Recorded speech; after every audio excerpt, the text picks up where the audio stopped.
muchachos, me presento, soy su maestra Adela Aro y esta semana estaremos viendo la asignatura de Literatura 1, ¿de acuerdo?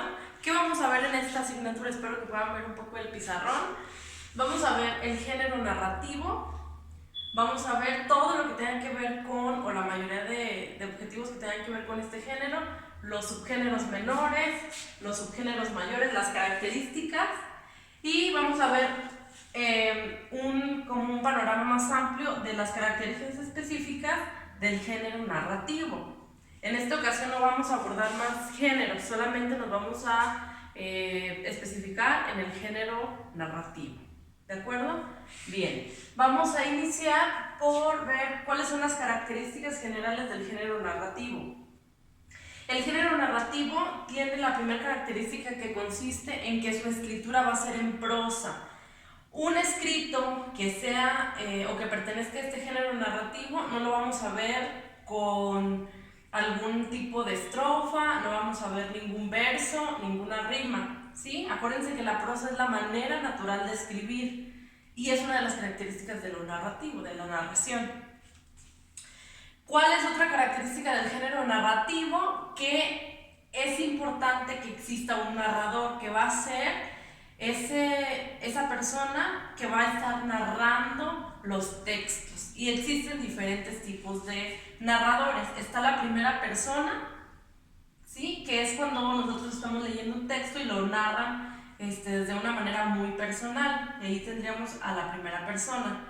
Está la segunda persona, que es cuando leemos a lo mejor una novela y hacen que entremos en ese texto como si nosotros fuéramos los que estuviéramos viviendo las acciones. Y está la tercera persona, que es también conocido como un narrador omnisciente, que es una persona que nos narra todo desde su punto de vista, ¿sí? Esta persona, mejor dicho, este narrador tiene el poder de decir o de narrar lo que sienten la mayoría de personajes, cómo van a actuar los personajes también lo puede hacer. Entonces, este narrador también se conoce como omnisciente, ¿sí? El que todo lo ve, todo lo sabe. En épocas anteriores, este era un narrador muy famoso, era el que más se utilizaba, y ahorita ya no. Ahorita ya podemos ver la primera persona con estas novelas infantiles donde el protagonista es el que narra su historia. Entonces, este narrador sería protagonista, ¿sí? Y está el narrador segunda persona, que también se le conoce como testigo. Y como les decía, este narrador es el que nos incluye en la historia. Es como si nosotros estuviéramos involucrados en la historia, ¿sí? También se le conoce como testigo.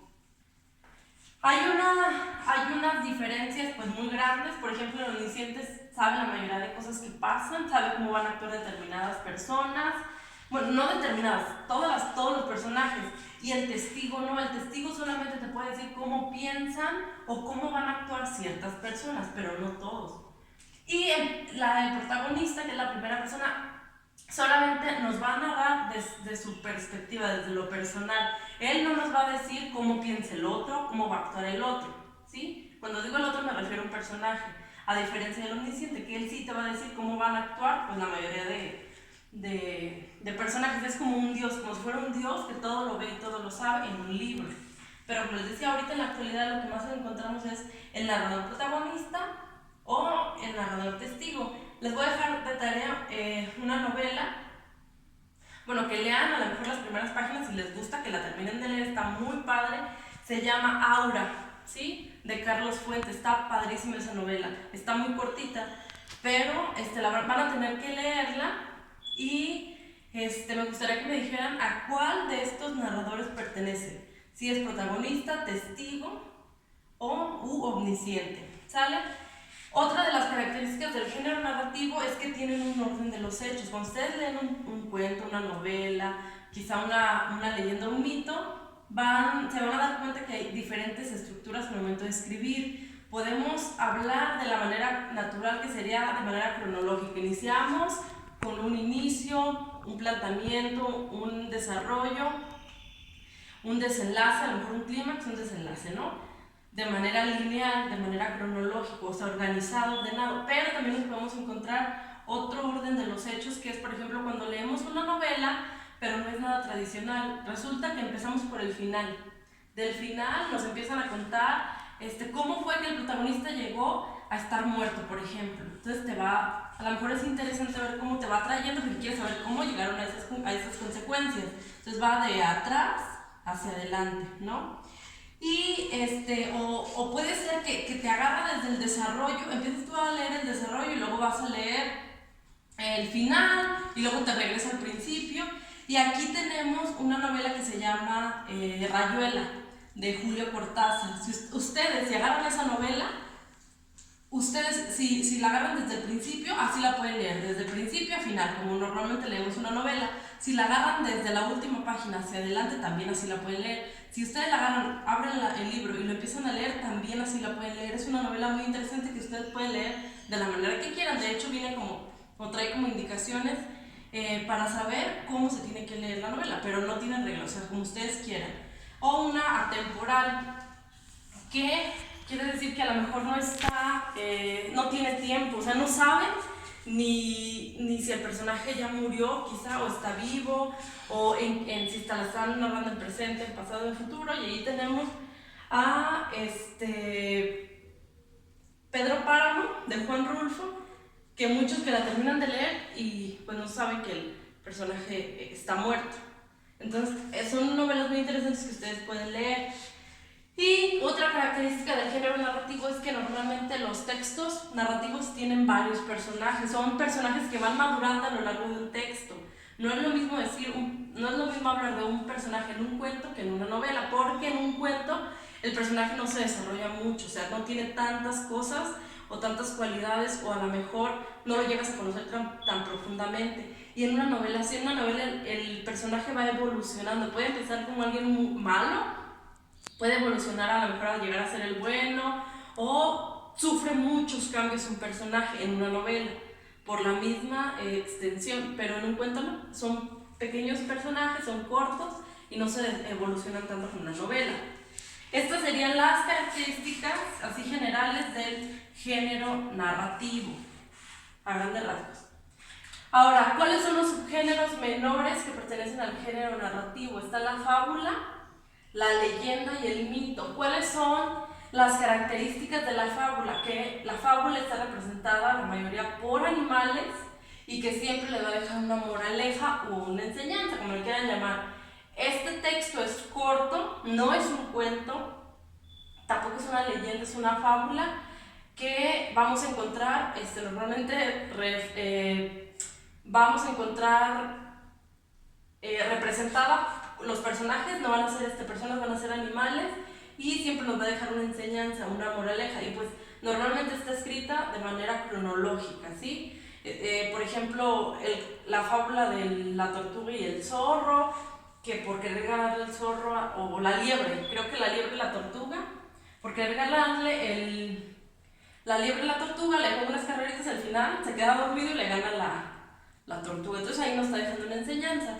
Luego viene la leyenda, que luego podemos confundir con el mito, pero la leyenda es aquel texto o aquel relato que va siendo transformado de generación en generación. Las generaciones le quitan cosas, le añaden cosas, depende de la cultura o de la generación, es como van a transformar la leyenda. Por ejemplo, la leyenda de La Llorona. Si se fijan, es una historia que según el país donde nos encontremos se ha modificado, pero está como que basada en algo real. O sea, una leyenda siempre puede estar basada en algo real. Quizá La Llorona fue una persona que perdió a sus hijos, pero la gente lo hace como más creativo y le pone ahí diferentes cosas y la hace que se termine transformando y que la convierta en una leyenda. Pero si se fijan, una leyenda sí tiene tintes reales, o sea, no todo es un cuento, no todo es un relato. Sí hay algo a lo mejor verdadero, pero que fue como modificándose a lo largo del tiempo. Y el mito, ¿qué es el mito? Es una explicación que tratamos de dar a un episodio natural. Por eso existen las mitologías, que la mitología griega, la mitología egipcia, porque nos hablan acerca que del dios, por ejemplo, el dios de la lluvia, y nosotros tratamos de dar una explicación a todos los fenómenos naturales que existen. Entonces, por eso se le conoce como mitología. Entonces, este subgénero menor siempre le va a tratar de dar una explicación a un episodio natural, y sí puede estar basado en algo falso. A lo mejor no es lo que nosotros esperábamos, pero la gente quiere darle una explicación natural a lo que sucede, a la lluvia, a los truenos, a los tsunamis, a todo lo que pasa, ellos le quieren dar una explicación. Por eso lo convierten en un mito, ¿sí? Porque no tiene nada real, y la leyenda sí tiene partes reales. Después vienen los subgéneros mayores, que son los que a mí en lo personal más me gustan y son los que más leo. La novela, ¿sí? ¿Cuáles son las características de una novela? Bueno, la novela principalmente tiene una mayor cantidad o un mayor número de personajes. Vamos a encontrar varios personajes, y en el planteamiento a lo mejor solo nos va presentando uno o dos personajes, pero conforme avance la novela también crecen los personajes. Y si no crecen los personajes, que tampoco no es como una ley que tenga que tener varios personajes, pero los 3 o poquitos personajes que tenga van a evolucionar a lo largo de la novela, ¿sí? A lo largo del texto. Es muy extensa. Esto es lo que tiene la novela, que es muy extensa porque tiene varias partes, varios capítulos, depende del escritor, que nos va a estar mostrando cómo va avanzando la novela, la historia. Y también tienen varias técnicas. Por ejemplo, una técnica que utilizan y que a mí me gusta mucho leer se llama contrapunto. Si ustedes inician una novela con una historia, ¿no? Empiezan a leer su historia. Bueno, en el segundo capítulo a lo mejor ya les cambia la historia, les ponen la historia de otro personaje y le empiezan a leer y dejan un poquito el primer capítulo. Y a lo mejor en el tercero o cuarto capítulo, esos dos capítulos que eran independientes se unen. Y ahí tenemos el contrapunto, y es muy interesante cómo la escritora logra conectar las dos historias en un solo punto. Luego viene tiene un mayor conflicto. O sea, primero tenemos que como escritores darle un planteamiento, o sea, empezar a presentar a los personajes, la situación inicial. Después tiene que haber un conflicto para que el lector se sienta atraído, que después va a tener que ir solucionando para llegar a un clímax, como es la cúspide de lo de la novela, y va a llegar a un desenlace donde se soluciona el problema que está planteando la novela, o sigue igual. Y luego vienen las diferentes las series, ¿no? Primero la novela de una parte de una historia, luego viene la otra, porque a lo mejor en la primera no se solucionó el conflicto, pero normalmente siempre se soluciona, ¿sí? O llega como a cierta pauta para poder continuar con otra. Hay diferentes subgéneros todavía de la novela, ¿sí? Los subgéneros, por ejemplo, la novela del realismo mágico, está la novela negra, la novela histórica, que es cuando nos presentan una historia verdadera, pero le meten más tintes de ficción para atraer al lector, pero sí contándonos algo real. Y yo aquí les puse como ejemplo 100 años de soledad, de Gabriel García Márquez, que es una novela donde vamos a encontrar en toda la extensión de la palabra el realismo mágico. Es donde una persona vive una vida cotidiana normal, pero con tintes mágicos. Por ejemplo, hay un episodio donde habla García Márquez en su novela, que un personaje, si no me equivoco, se llama Mauricio Babilonia, dice en la novela que siempre lo perseguían las mariposas, siempre lo perseguían las mariposas amarillas. Y si ustedes googlean Mauricio Babilonia, van a encontrar a un señor lleno de mariposas amarillas. En la novela así lo plantean, pero resulta que Gabriel García Márquez se basó en que siempre estaba esperando cierta correspondencia. Entonces las mariposas hacen alusión a las cartas que esperaba. O también la de El coronel no tiene quien le escriba, que era cuando Gabriel García Márquez se encontraba, está basado en cuando él necesitaba dinero era un joven que escribía, que no tenía para pagar el alquiler, entonces empeñó su borrador de novela y estaba esperando como esta ayuda del gobierno que nunca llegaba, él necesitaba. Y cuando escribe la novela de El coronel no tiene quien le escriba, es un señor muy viejito ya, que era un servidor ahí pues era un coronel, pero ya estaba muy viejito, entonces él lo que esperaba eran cartas, pero nunca le llegaban. Y si se fijan, hace alusión al dinero que él esperaba cuando era joven. ¿Sí? Y luego tenemos otra de Dostoyevsky, por ejemplo, que se llama Crimen y Castigo, que está buenísima esa novela, que también tiene mucho como del existencialismo crudo, que lo podemos encontrar, y muy buena, porque desde el principio te está dando acción, o sea, no se espera a que vayas a mitad de la novela para ya ver si meter la acción desde el inicio. Y dejamos en paz a la novela, que es un subgénero mayor, y nos vamos con el cuento. El cuento tiene un menor número de personajes, es más corto, a diferencia de la novela, que es más extensa. Y los personajes pueden ser animales, pueden ser personas, no siempre evolucionan tanto como en una novela, ¿sí? Siempre va a haber también conflicto, va a haber resolución, va a haber un desenlace, pero va a ser más corto. ¿Cuál ejemplo les puse aquí? Les puse el almohadón de plumas, que a lo mejor ya lo han leído, de Horacio Quiroga, y pueden encontrar un sinfín de cuentos donde se van a dar cuenta, valga la redundancia, de cómo es un personaje, o cómo son menos los personajes, cómo son más cortos los cuentos, pero también son muy interesantes. Sí, empezar a lo mejor, si no somos muy amantes de la lectura, podemos empezar con cuentos cortos que nos llamen la atención, y después partir de ahí para irnos a la novela. ¿Sale? Bien, esto es pues todo por hoy sobre literatura 1. Ya en las siguientes vamos a estar viendo otro tipo de temas que también tienen que ver con la literatura. Básicamente vamos a ver lectura, y que se empiecen a meter un poquito en lo que es los libros, las novelas y todo eso. Entonces la primera actividad ya se las mencioné en el video, y ahora voy a necesitar que ustedes me hagan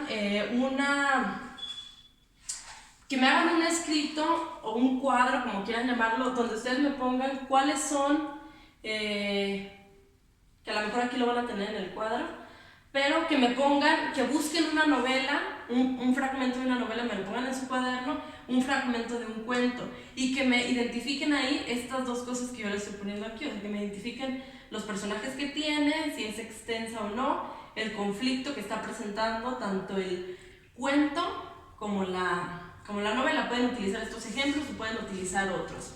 Y voy a necesitar otra actividad. Necesito que me pongan en otra hojita, que agarren un fragmento de una novela que tengan en su casa. Si tienen un libro, que sea una novela o que sea un cuento, quiero que me pongan un fragmento de esa novela que hayan elegido en primera persona, un fragmento en segunda persona y un fragmento en tercera persona.